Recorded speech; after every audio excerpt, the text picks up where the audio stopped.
प्रार्थना के हाथ लगने वाली है एक ऐसी जानकारी जो शिवांश के अतीत से उठाएगी पर्दा। रौनक के सामने खुलेगा एक बड़ा राज जो स्मिता और प्रार्थना से जुड़ा है। कुमकुम भाग्य की कहानी में अब आने वाला है एक जबरदस्त मोड़।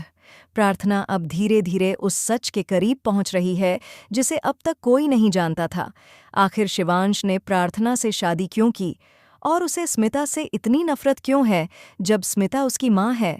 अब शिवांश को यह समझ आने लगा है कि प्रार्थना दिल से बुरी नहीं है, लेकिन उसने जो किया वह उसकी जिंदगी को बिगाड़ने वाला था। जब रौनक तलाक के कागज लेकर आता है तो शिवांश उन्हें फाड़ देता है और दोनों के बीच जमकर बहस हो जाती है। करण कोशिश करता है कि शिवांश को समझाए, लेकिन तभी शिवांश खुद ही करण को बता देता है कि स्मिता ही उसकी सगी माँ है और वह उसी से बदला लेने के लिए प्रार्थना को तकलीफ दे रहा है। उधर स्मिता ये बात सुनकर हैरान रह जाती है। उसे एहसास होता है कि यही वो बच्चा है जिसे उसने कभी अपने फायदे के लिए छोड़ दिया था।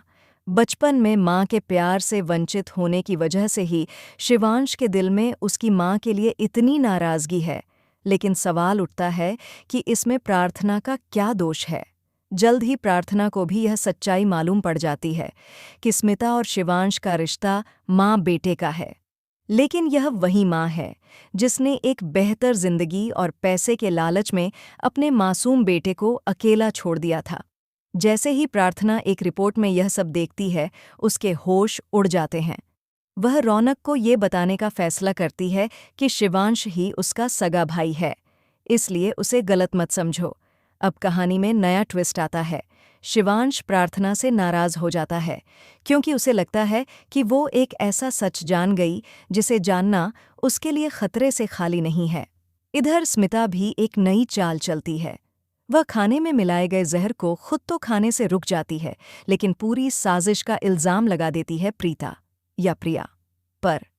अब देखना होगा कि क्या करण और प्रार्थना मिलकर प्रिया को बेगुनाह साबित कर पाएंगे, और क्या प्रार्थना स्मिता के छिपे हुए अतीत को सबके सामने लाकर शिवांश को इंसाफ दिला पाएगी। आपकी क्या राय है? क्या प्रार्थना बन पाएगी शिवांश की ताकत? क्या दोनों के बीच पनपेगा प्यार? अपने जवाब हमें कमेंट में ज़रूर बताएं और टीवी की ताज़ा खबरों के लिए चैनल को सब्सक्राइब करना न भूलें।